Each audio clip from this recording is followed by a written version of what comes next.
Thank you very much. Today we are in another different series again. We will be discussing our topic of today being youth and politics. And we have our guests here who will introduce themselves. Then we proceed. Thank you. I am Austin Juma, Busia coordinator, my leader Kenya, and a youth leader. Thank you. Thank you. Okay, Miss Maureen Odhiambo. I'm currently representing youth under the Youth Governors of Kenya, and I'm also a young aspirant in Busia County for the seat of women. Thank you. Okay, thank you for having me this fine morning. I'm Odori Yerok, a youthful leader in Bunyala Youthful Council. Thank you very much for coming. As you've heard, today's topic, we'll be discussing youth and politics in holistically. And I'll go straight to our first question of the day. How can youths be at forefront in politics? What can they do to be in the forefront in Kenyan politics? Okay, thank you once again.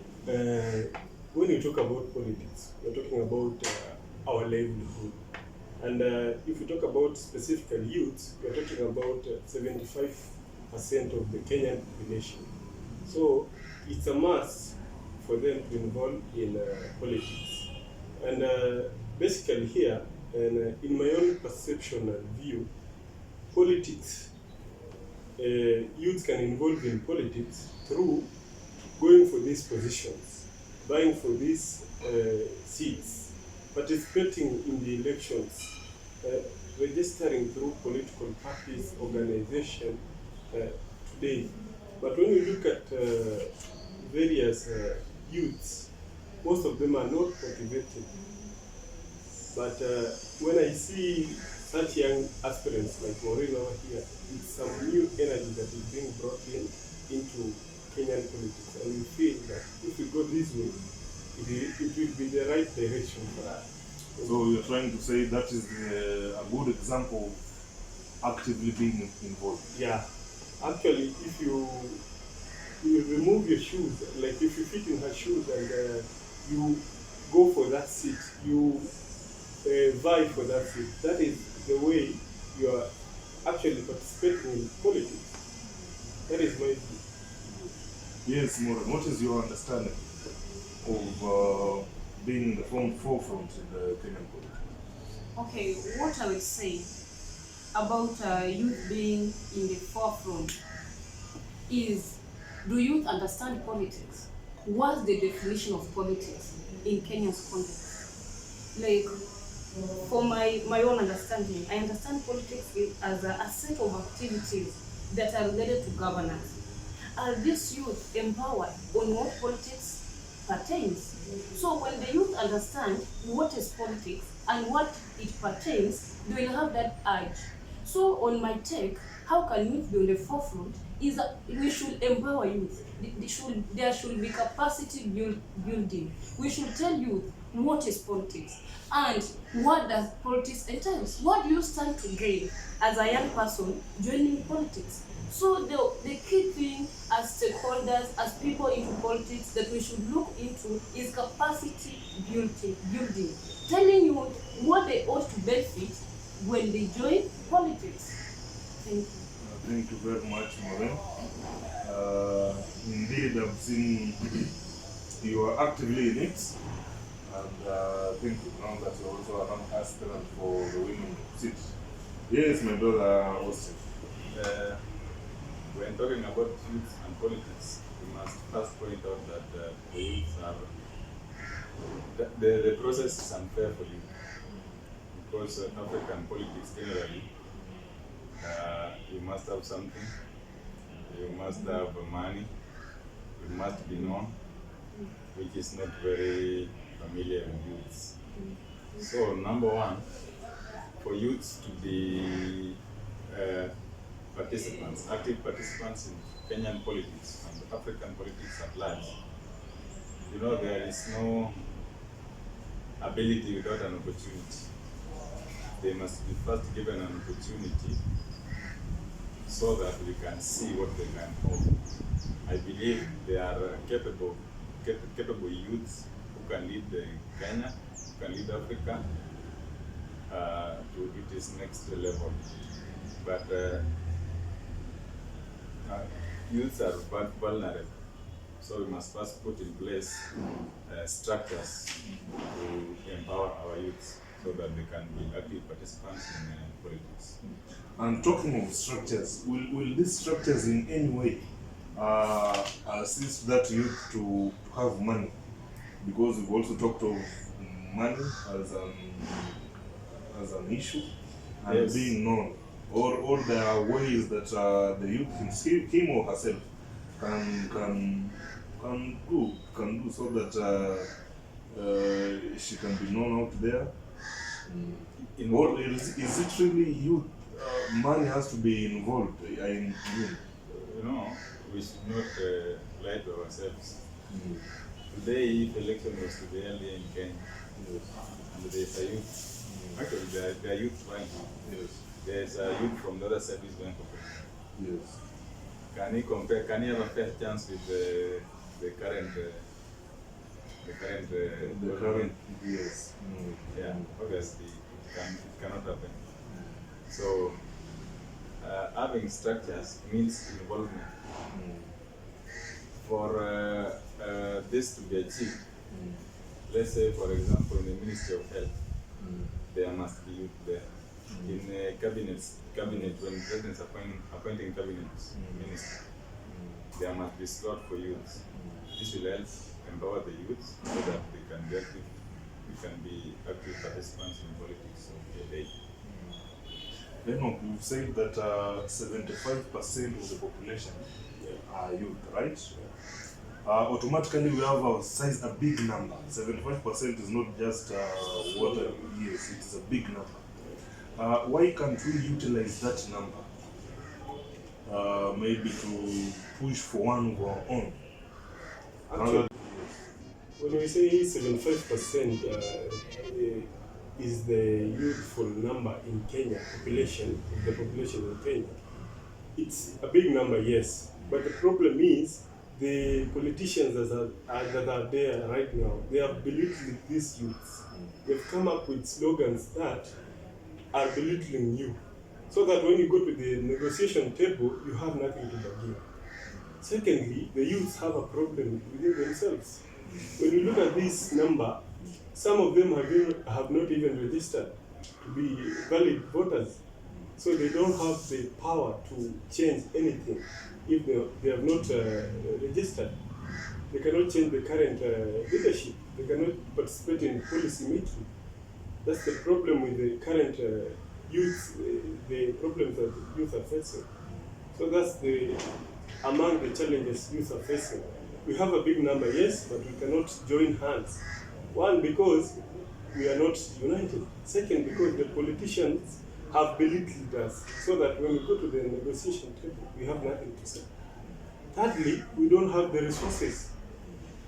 Kenya is a third world country, and the resources. Does it cut across in African context, or it is purely in Kenya? When I look at Africa, basically, it almost cuts across, because in Africa we have very few developed countries. So, and when you look at the levels of people with money are above the youthful age. So it almost cuts across that line. Good. Going to our second question of the day. I just want to add up something Yes, please. on what my friends have talked about. You have asked a question about the 75% of our population being youth. Yes. You look at we youth, we comprise over 75% of the Kenyan population. But the problem with youth, specifically in Kenya, is youth in Kenya are very much disorganized. You try to tell youth, this is what we should be doing and this is how it should be done. The next time you call for a meeting for this particular youth, no one is coming. Because the politicians in Kenya, most of these people, the perennial politicians, politicians who have been in these seats, they fear youth. They know once a youth is empowered, they will come to compete with them for these political positions. So once they see youth wanting to bring these people together, they will just have a way of going and picking that one who is who is mobilizing for the meetups. So unless as youth we realize this problem, we work on it, we come together, we will never have one of our own representing us, even in national government. But change begins with ourselves. But it's very tough. Unless, when we talk about women empowerment, we say that there's no women empowerment without men. Because men are the ones who have already occupied these big positions. So without them creating space for us women, there's no way we can be there. So there's nothing like youth empowerment without these people in big organizations giving us that opportunity to be there. Unless they give us that opportunity, they allow us to be there, is when we can talk about youth empowerment. Okay. Great. Going to our second question. What are some of the consequences involved in joining politics? Consequences, I'm sure they must be having positive and negative. Yes, my brothers. African politics generally, they go into politics for profit. For profit, what do you mean? Most of them. That is why even here in Kenya, people from a certain quarter believe it is not their time to eat. so every community is fighting because every community believes it is their time to eat. So it is a profit-making process. Number two, not everybody. Some people and most of the people. Number two, politics are couple. I remember there was a professor who was telling us people who need. There was a professor who was telling us that people who need the counseling and the politicians, especially after election result. You know, you put all your resources in a campaign, you fail, you start crying in your house, and life becomes very chaotic. Good. Yes. Okay, what I can say are some of the benefits in Kenya of joining politics in Kenya. I'm going to be very direct to my point because it's something that everybody is doing. People are joining politics to steal the issue of corruption, because you invest all of your resources into campaigning, then what remains with you? Nothing. What do? You have that mindset that when I get this particular post or this particular position I'm vying for, I'm going to take all the tenders for myself. I'm going to employ my people so that I can get back what I invested in my campaign. So the key thing as to why people, mostly in Kenya, are joining politics is not to help the vulnerable, as they claim. Is they go there to safeguard their properties or to steal what's already there. That's what I can say about benefits of joining politics. As for me, I don't have any, because that's what the society has enshrined it. Okay. Touching on that one, for me, it's a bit different. Politics is about interests, yes, but let's look at it in a different and positive manner. When I say positive manner, I mean this. Interest in which way? Let's say you get an elective position, go and better the policies. Let the policies favor the people. Let's not go there to make your stomach full. Go and make good policies. Policies that will affect each and everyone, starting from the ground, from the grassroots level up to you yourself. Let's have better infrastructures, good use of our monies, funds that are being given out to, let's say, CDFs, county budgets. Let's use them properly. That is actually the most important benefits about joining politics. Because when we say we'll have a better policy on health, it will benefit each and everyone across the country. Let's not have people who are doing politics, they enrich themselves, then when they are sick, they run to Dubai, treat themselves, leave us in pathetic situations. You get that? So politics has a lot of positive consequences, and there are so many. But the leaders we are electing are the ones who are bringing about this perception that Maureen is talking about. They're going to enrich themselves. And this also comes to you, Mwananchi, the viewers at home, and the people who are here. Bad leaders are elected by the people who don't go to vote. Because if you don't go to vote, you won't get that particular chance to elect the right leader you think will enact that policy that will favor you as Mwananchi on the ground. That's my say on that issue. And just to add on that, politics in our country has been played that Kenyans and the citizens raise politicians so that there's nothing citizens can do without involving politicians. You cannot even demonstrate in this town without politicians. Yes. Because they are the people who have the money, most of them. They are the businessmen. And even those businessmen who are not in politics are related to them in one way or another. So it is the politicians who give us information. Our daily lives depend on information we get from them. Whether it is positive or Yes. negative. Yes.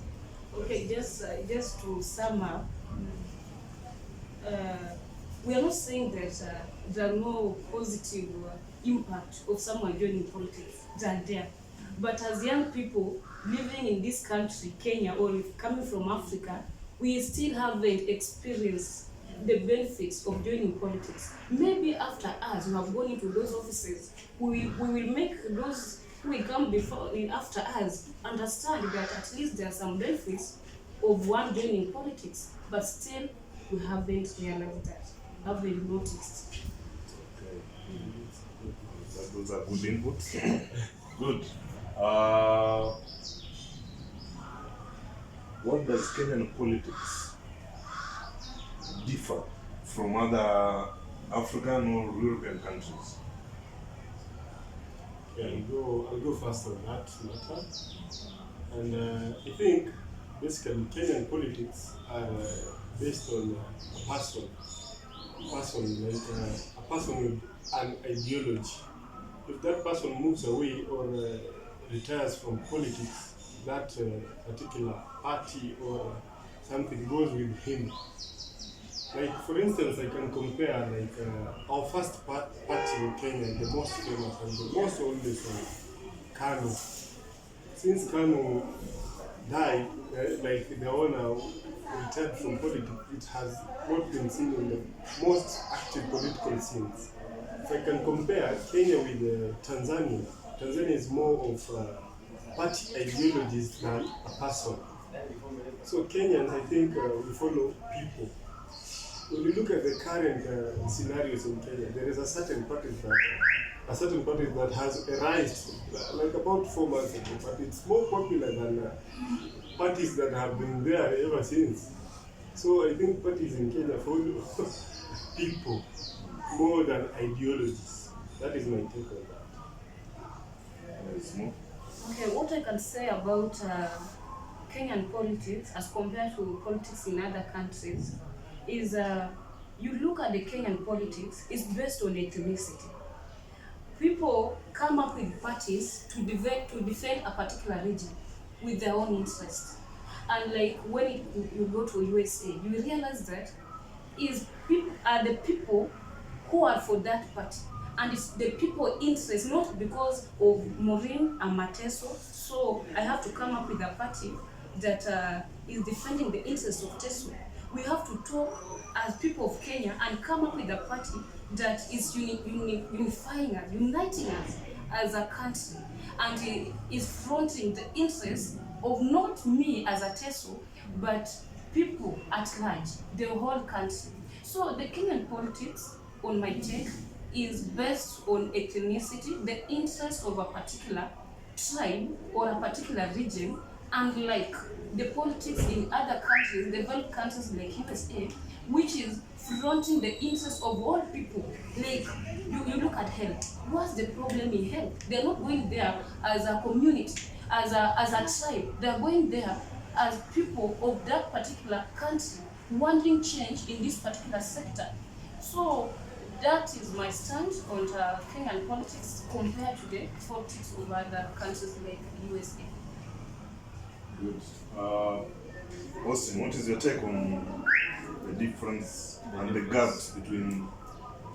Number one is in Kenya. You know, in Kenya we have our constitution is not that very old. It was promulgated in 2010, so it has some challenges. You must accept that first. So for that, you cannot compare it to United States of America, whose constitution was last amended in 1787. 1787. So they have done all their mistakes and they have learned from them. It is fair to compare Kenya to countries like Africa, South Africa, Uganda, Tanzania. I agree with my colleagues here that Kenyan politics has been downgraded to ethnicity, where somebody goes there to represent the interest of somehow his community. You go there and say, I'm Juma, I'm Maluya, and I demand to be a deputy president because I am Maluya and we have votes. There is nothing like democracy. So when you come from a marginalized group, like those Kenyans who come from Northeastern, they don't have a chance. Again, I agree with my brother here. He has said he has talked about political parties. He has mentioned KANU, which died natural death in Kenya. KANU was formed long ago with the parties like the ANC of South Africa. The ANC is still live dead. Yes, and is the biggest party in South Africa. And then there is also the Democrats of USA. In USA there are only two parties. Yes. Two major parties. But in Kenya here, there is 160 parties from the Office of Registrar of Political Parties. 160 something parties. And there are parties that you cannot even mention their names. Yes. Just to Are add, they briefcase parties? Most likely they are briefcase They are parties. briefcase parties because most of them represent the interest of people who form them. Yes. So if you find a person,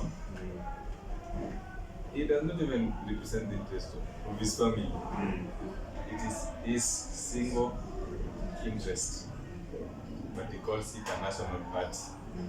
And that's a very big problem in Kenya that has to be sorted. Otherwise, just to add on that, there is when you look at the Kenyan politics, there is this issue of dynasty. You realize that those people who fought for independence, they're giving themselves ownership of the country. And when you, as a new person, you try to come in, it becomes like you are trying to fight the government. So when you compare our Kenyan politics to the politics of countries, the developed countries, it's very much different. Because like in Kenya, for you to come from just a nobody background and rise is very tough. Because we'll be asked questions like, we are not Kenyans here, and we have seen what's happening on even national television. When you are being asked, did your father fought for independence?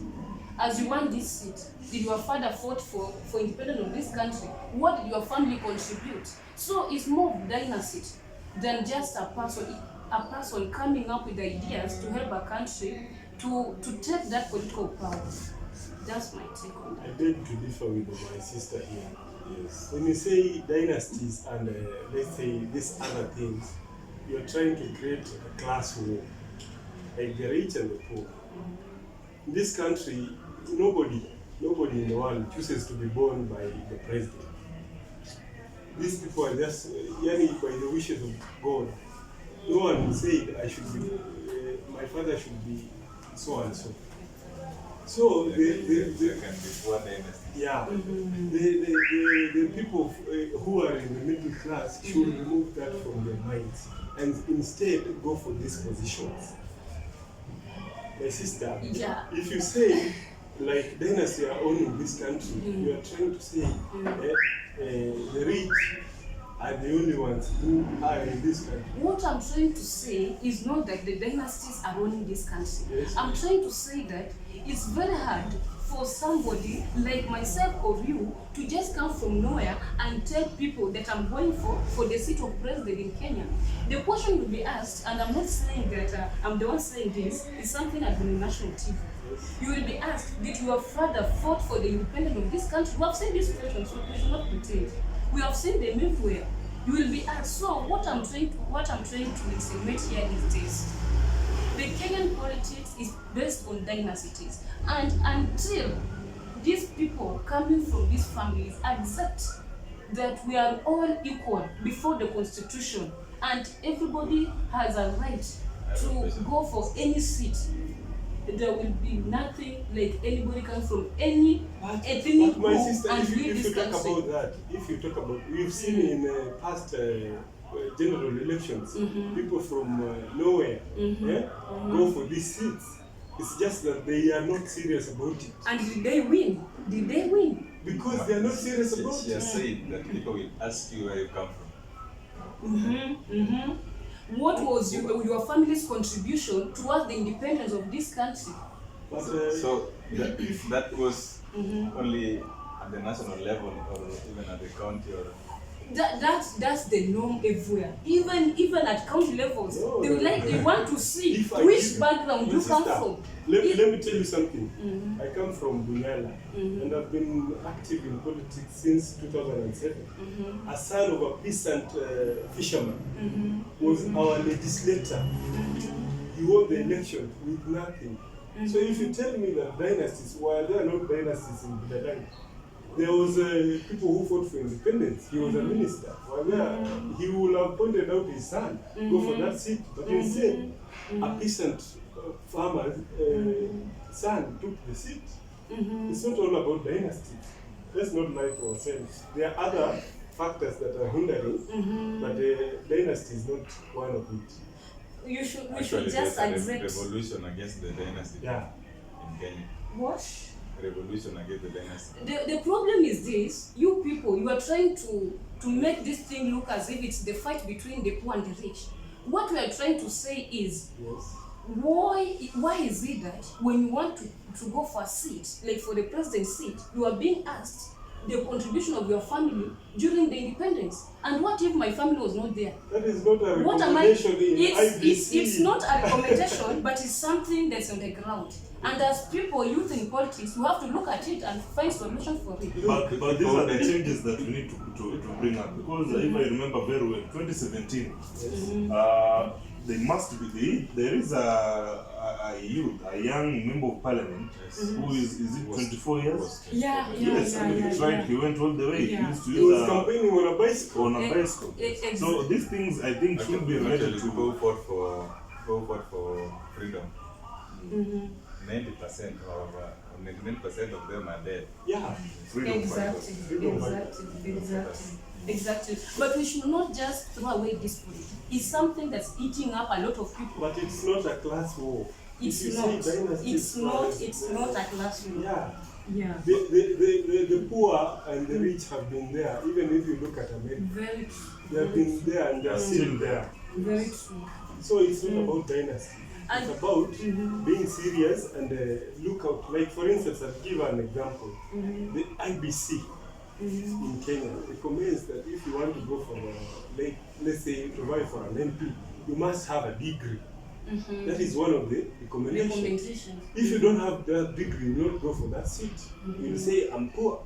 And he's a dynasty, that's why he has a degree. Will you say that? Not really. You Will you say know, that? There's another recommendation, my sister. The party's fee. You must pay a certain fee. Like for an MP, I've seen that a certain party is going for 250,000. If you don't have that money, you cannot buy on that party's ticket. Will you say that guy has 250 is a dynasty and don't have that?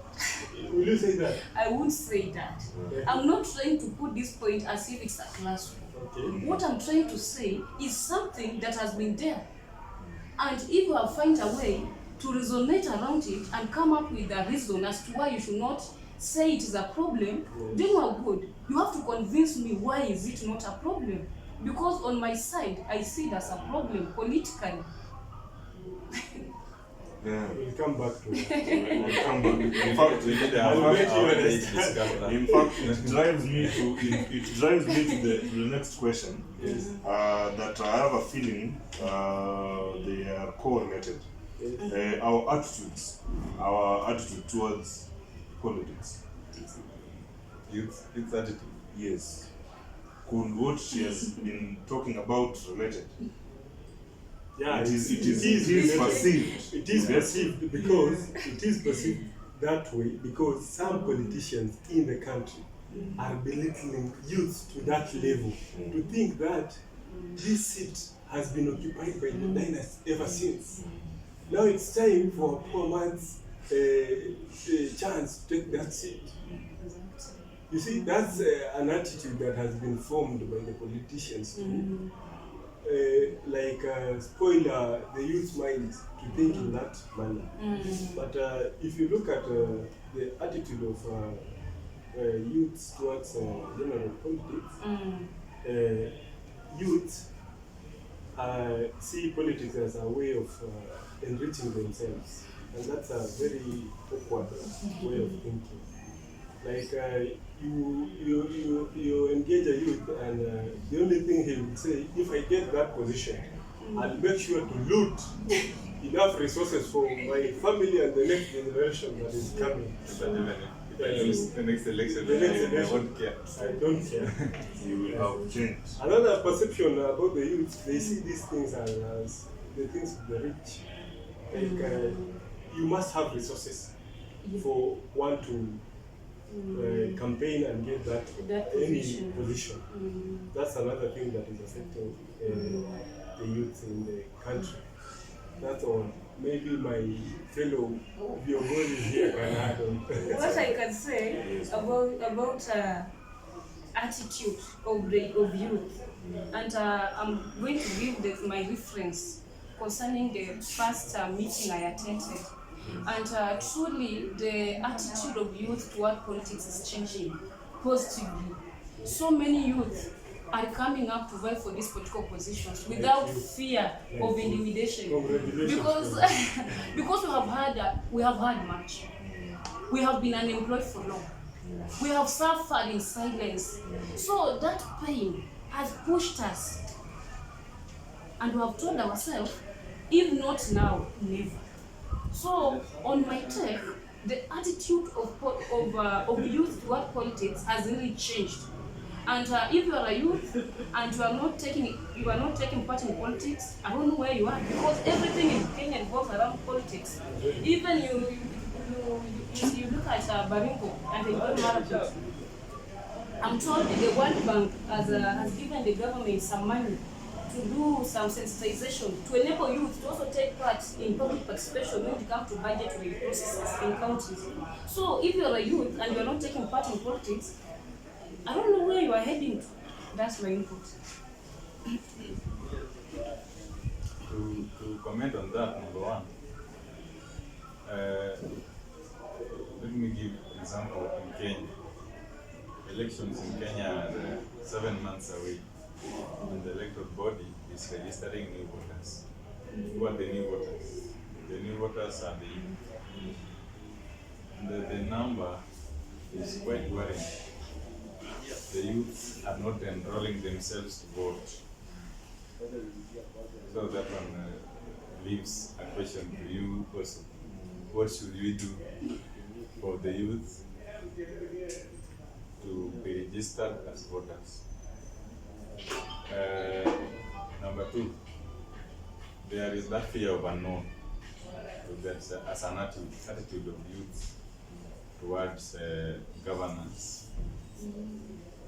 The youth fear that they have nothing in comparison to their opponents. The youth fear they are not well informed about politics. The youth fear they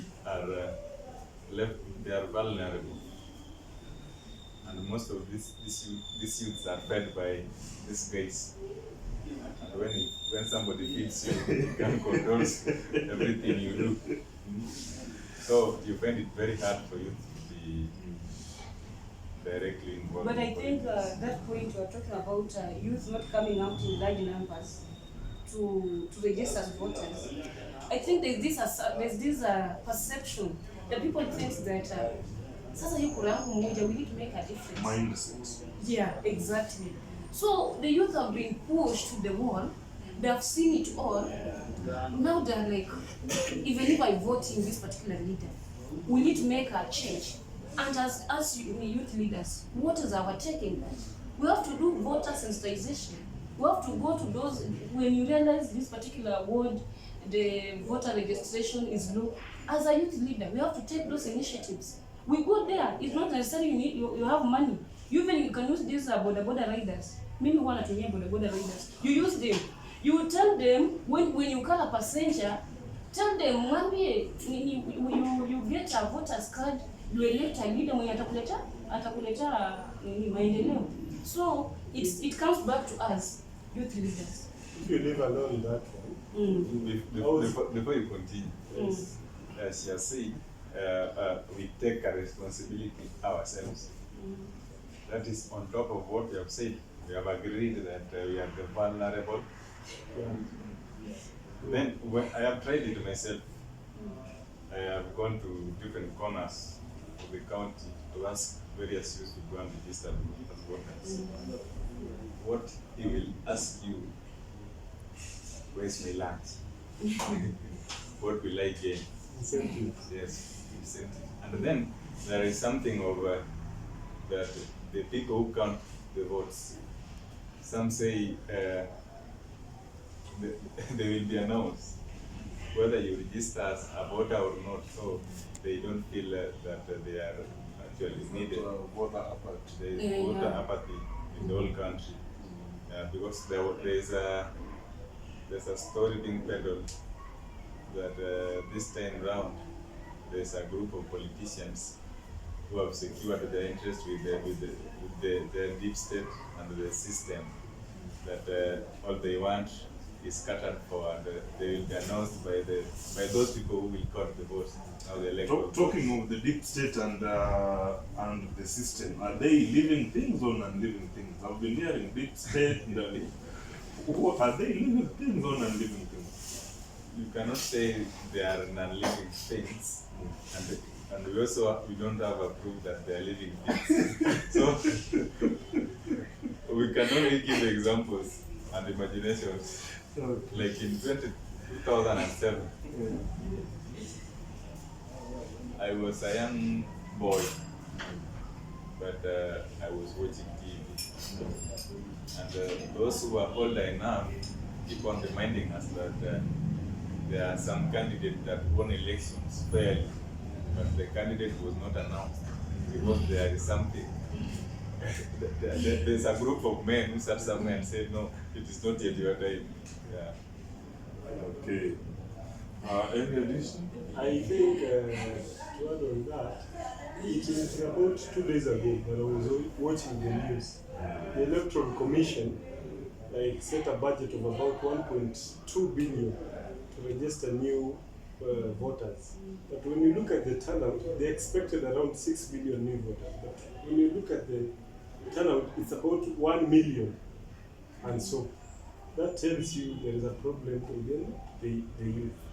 And when you walk around, they'll tell you there are so many fake promises that are making them not to go for those things, since they see the road that has been there will always be there that way.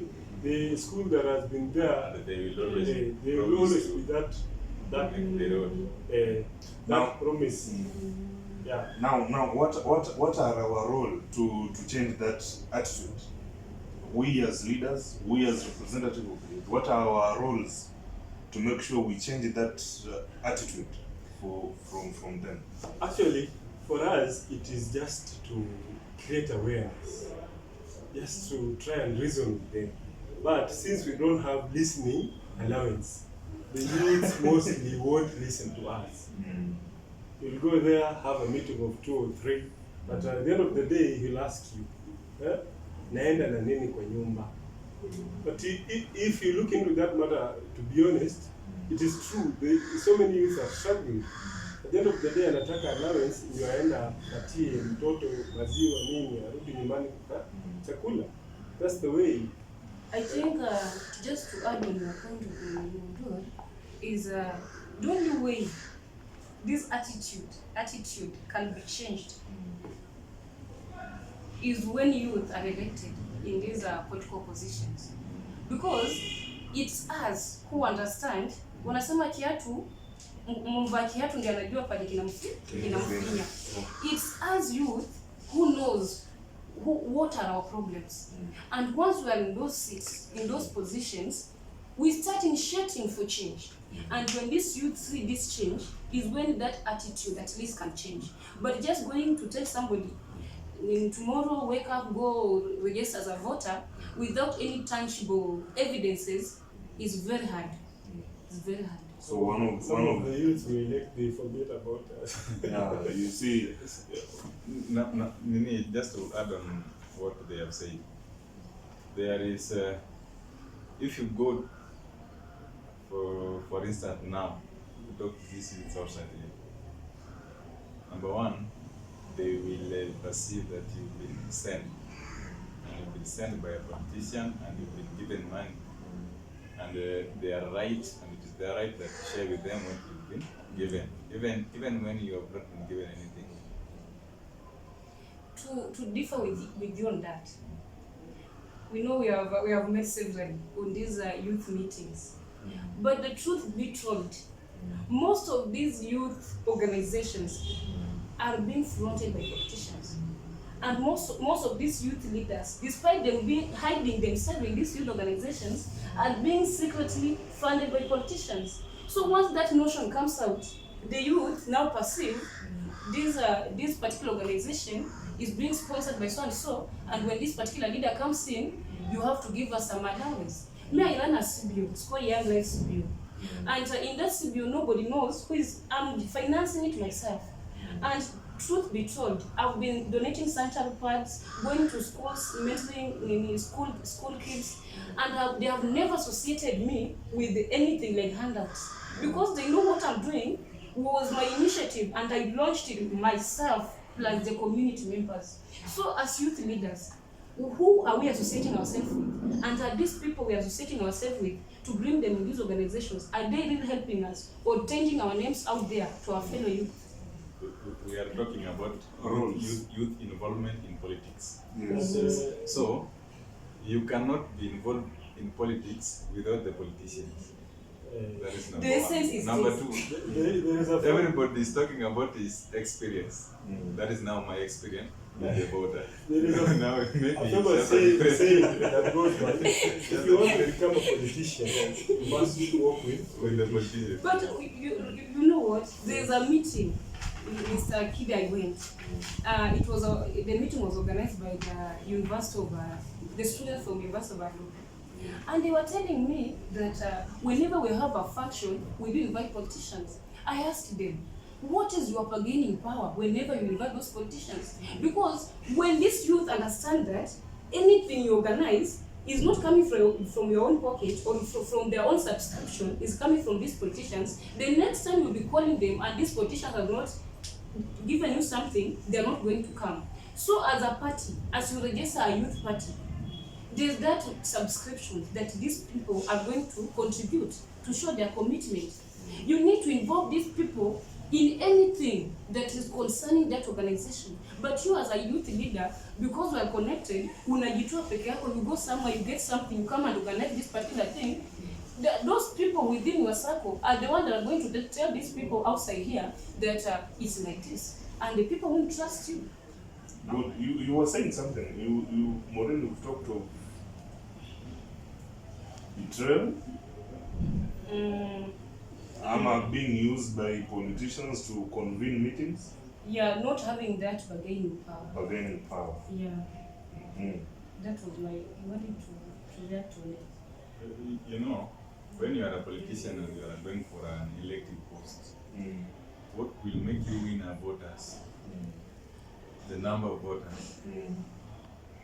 When you go there and say, I'm a youth leader, and you don't have numbers, you will not get together. Because what they want are numbers, nothing else. Politicians are singularly focused to winning elections, nothing else. Especially in our country. Good.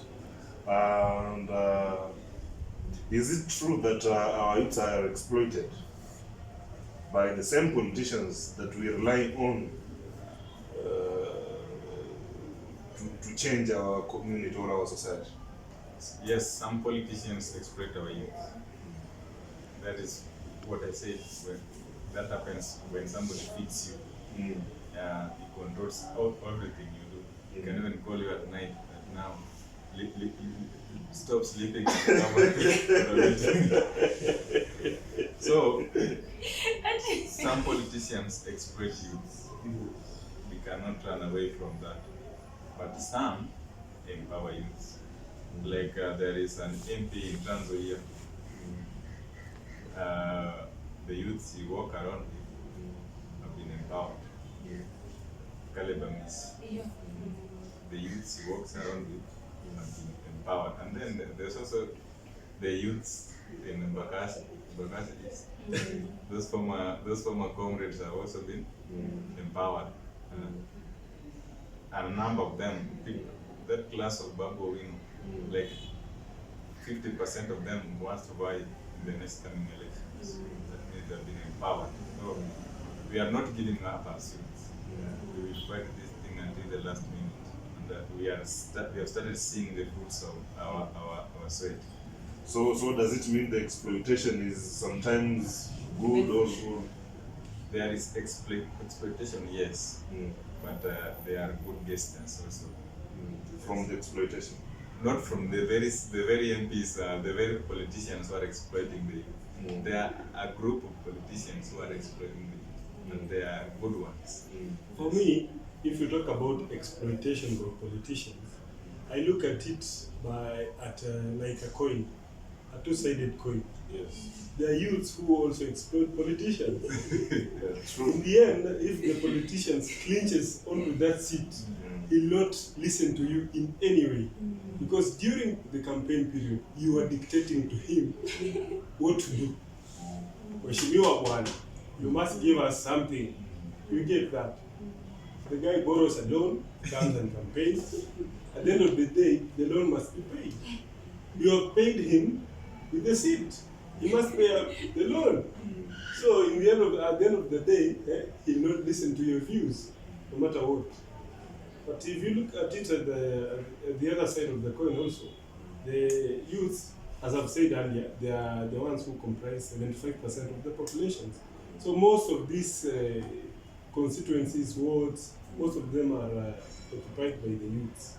So they are the most population who are used to go and campaign, to go and mobilize people for these people, think for them, come up with ideas. Like there is this idea that is very famous within politicians. Warembo na, queens na, babes na, you get that? They are the youth are the think tanks behind. They are the muscle behind these things. But our politicians, when they come into power, they forget about them. because as Austin has said here, they're the ones with the resources. They just wake you up at any time they want. Because you at the end of the day, you know you'll go home with either 1,000 bob. And the worrying part is that when you are called, they feel privileged. Yeah. You wake up very fast. Very happy. And I'm not even sure. Just to add on that, on the youth being exploited by the politicians. Some few weeks ago, we were having a conversation with, I think it was Aaron Busila, and I was asking him, why are youth in Busia being used as billboards? Like, why is it that whenever there's in Kenya? Yeah, exactly. Busia being part of Kenya. Why are youth in Kenya being used as billboards? Like, why should you give an empowered youth like me a poster to be working with it around? If you want to empower Boda who is a youth, why should you give him a reflector written on your name and the position you are vying for? Are you helping that Boda or that Boda is helping me? Like, we have to look at this exploitation in two ways. Like, I'm a youth. Yes, I'm being given this 100 bob, but am I a billboard? Am I a billboard really? Like, why should I walk around like everywhere with somebody's poster? I have a degree, maybe in economics or either political science. Why is not this particular person empowering me? Not necessarily with the job. Like, their offices empowering people with the grants. Why is this particular politician not giving me like 50,000 shillings? I set up a business so that in that business I put that poster in front of my business to market him in a more efficient way. Even I would be proud of it. So when it comes to exploitation, I take this point back to the youth. Youth themselves are fronting themselves to be exploited. But if we refuse, we say that before we do something for you, we have to get something in return. Because when it comes to politics, hakuna ati utanipea. You have to give me now. What are you giving me? So that nijipeleke kama mjinga mbele ya watu. So in return, as youth, we have to work against exploitation. We need not to be fronting ourselves as vulnerable before the politicians then come back and complain that we are being exploited. I have a question from you, sister. You said the youths of billboards. Yes. How will we refuse to be billboards? You talked about youth wearing, putting on reflectors when the politicians themselves put on branded t-shirts. They are themselves billboards also. Yeah, but how will we stop with billboards when rallies are held on working days and the stadiums are filled? What I'm trying to say is we should stop presenting ourselves as vulnerables before the politicians, and when something bad happens to us, we come back and cry that we're being exploited. What I'm trying to say is, as youth, we have to raise our bargaining power. Like, before you give me that particular, but teachers are good.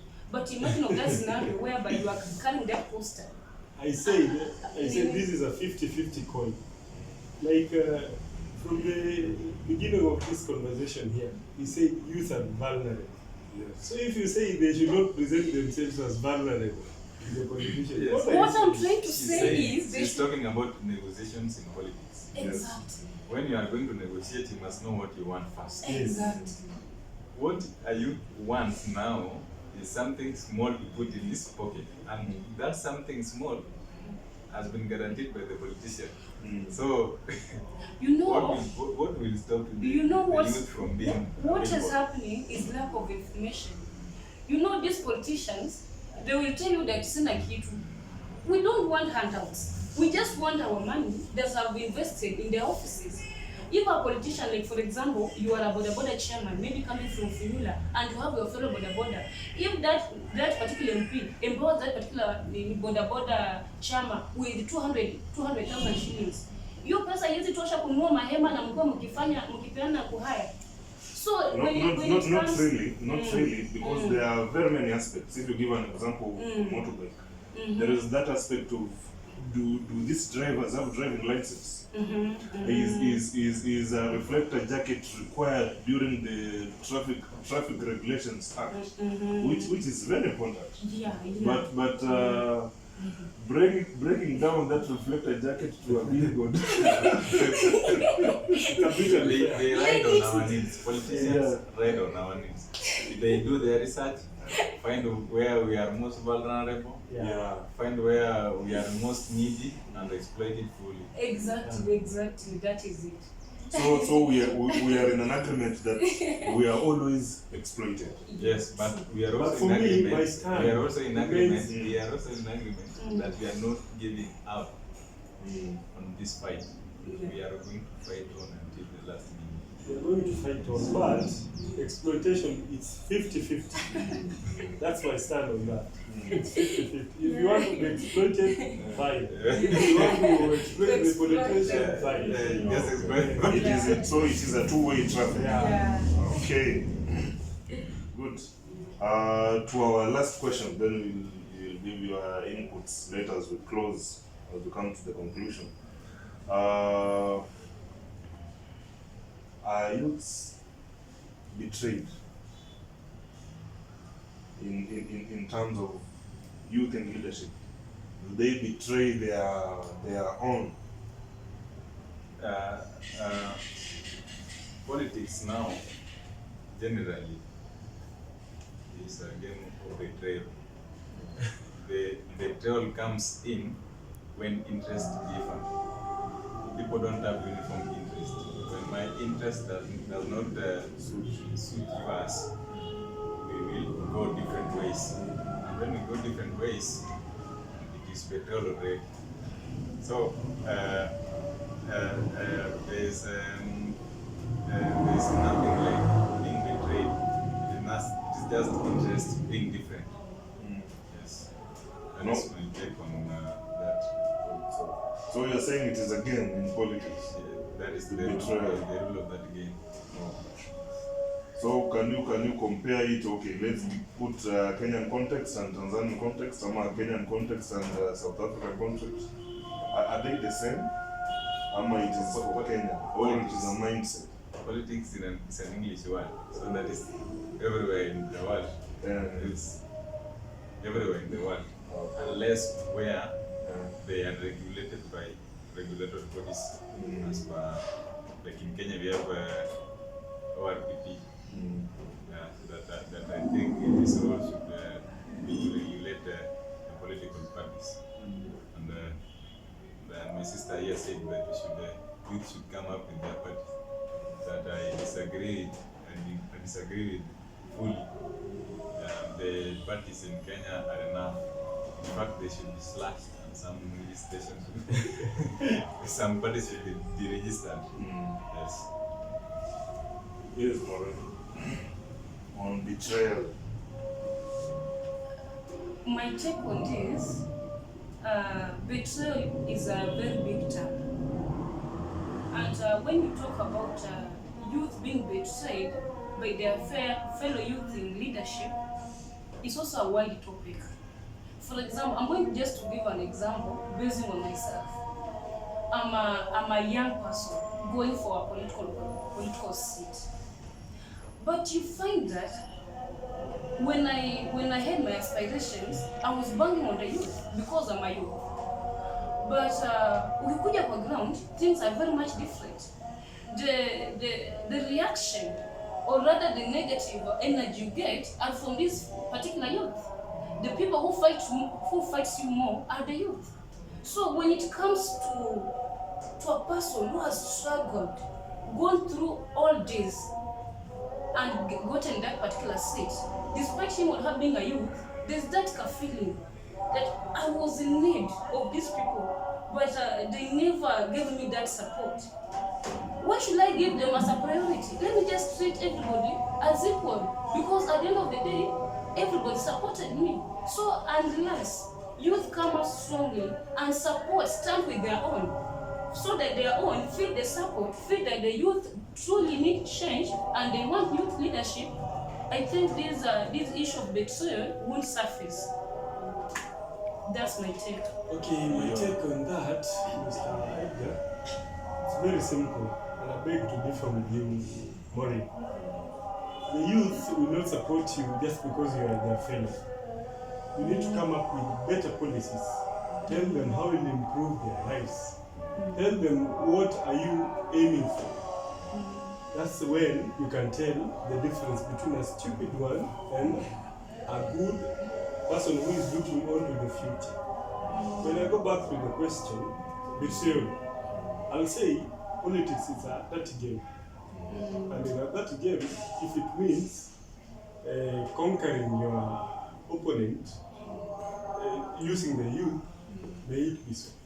So that you cling onto that seat. If it means you divide and rule between the youths, then it's allowed.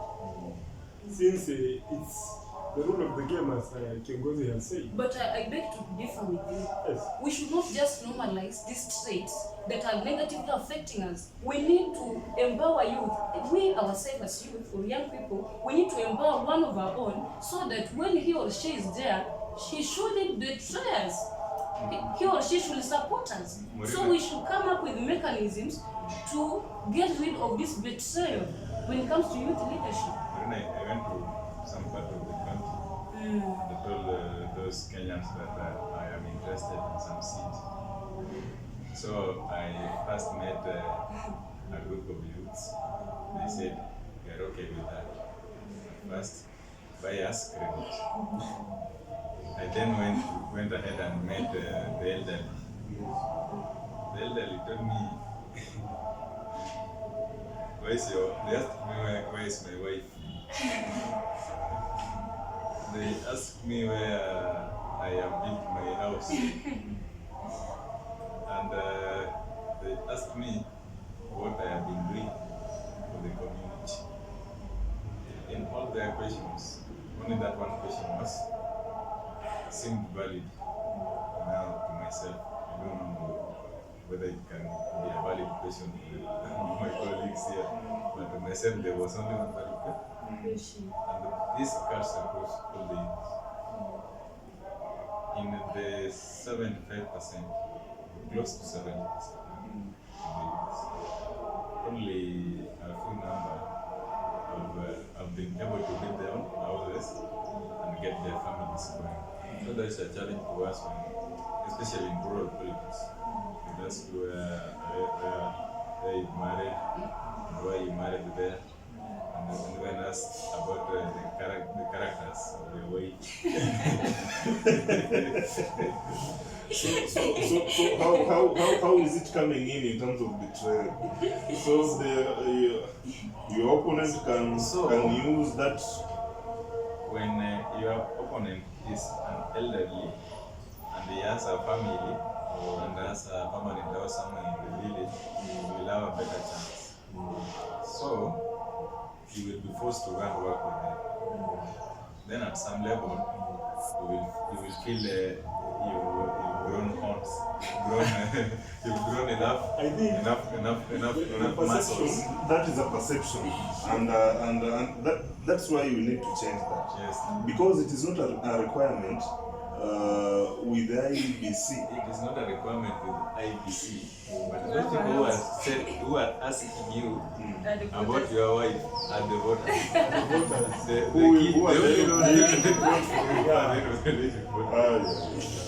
So we find youth very vulnerable. I was just something on top of that. Yes. They think if you don't have a wife or a family, you're not able to live, since you've not shown it through your family. That's the perception of the village people. That's the way. And constitutionally, the age bracket for youth is 18 to 35. So the community expects us, as you hit 18, you need to be having a husband and children and a family, in short. If at all you need to vie for this position. To advocate for youth leadership. And is it possible? So that's just one of the challenges. That is a mindset. I want to believe that is a mindset. Then my sister here said that the youth themselves dismiss other youths when they request for leadership. But again, that is our experience. We have different experiences. There are youth that when you want to share with them your vision, what you want done and how you want it done, What you advocate for. yes, they will obviously support you. But there must be madmen in markets. But their number is obviously not as compared I to think the just to wind up on this, to wind up on your point, you talked about your experience, and I also talked about my experience. I went to a particular youth meeting, and I was a guest. I was an invited guest, and I remember I contributed. And on my arrival, I had hired a car. I had hired some 3 people to accompany me who are youth people. and the body. Yeah, you see, just these political events. Yes. And on arrival, the receptive nature of the youth in that particular place was very cold. Because on my arrival, I realized that there's some bigger people than me who were already there. And when it came for me to talk, I was denied a chance. I was not given a microphone. So the person I had accompanied, who had accompanied me, whom I had bought, in fact I bought him because I had paid him to accompany me. He exploited him. No, because he would have left his activities just to accompany me to an event. So when this person was very much bitter, he had to wake up, go to the MC and take the microphone. Na akamwambia, if this lady is not going to talk, there's nothing going to happen here. Because I had contributed, it was an event, it was a youth event. And I was invited, I had contributed, and I also had carried my contribution on that material day. So when it comes to youth leadership, is very critical and is a very wide topic. Inataka to a lot of people to come in and talk about it. Our own youth leaders doesn't give opportunities or platforms to the aspiring young leaders. And for the case in this country, Kenya, politicians like youth leaders. They don't like aspiring youth leaders. Because aspiring youth leaders, they have an aspiration, they have an interest, because they are going to politics. But youth leaders can be exploited. So these youth leaders are being used by these politicians to exploit, or rather to demean the young aspirants in their meetings. So when we talk about betrayal, is something also the youth are betraying those who are aspiring to be leaders. And when these leaders come go into offices, because they have felt that pain, they have gone through that, what I went through. When even the president challenged us to not sit back and wait for this thing to come silver, we must go for them. So you went for the microphone. Congratulations. So you made it. Maybe there was an aspect of maybe the program, maybe in one way or the other. Sometimes people forget. You remember there's also a case, there was a national event somewhere in Mombasa. In the program, the master of ceremony by then accidentally forgot to acknowledge the arrival of Chief Justice. By then was who? Was Maraga. It became hell. You see, sometimes we are human beings, we can forget. So what your partner did to confront that MC was good, so that it was important to know that you were present. Yeah. And it was also given an opportunity to speak to the kids. Okay. Good. Now that we are concluding, thank you very much for all the inputs that you've given out. To your parting shots now. Okay. Yes. I want to thank you, Viongozi, youthful Viongozi, and this forum at large. And to the youth back at home, despite all the challenges that we're going through, we need you to come out, register as voters, participate in policy making, and go for these positions.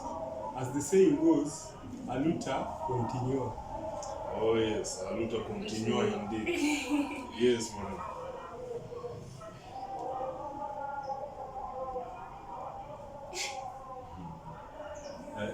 To the youth, Austin, your parting shot? the youth outside there, don't give up. Go for this seat. Don't settle for what is not fair. Settle for your fair share. Only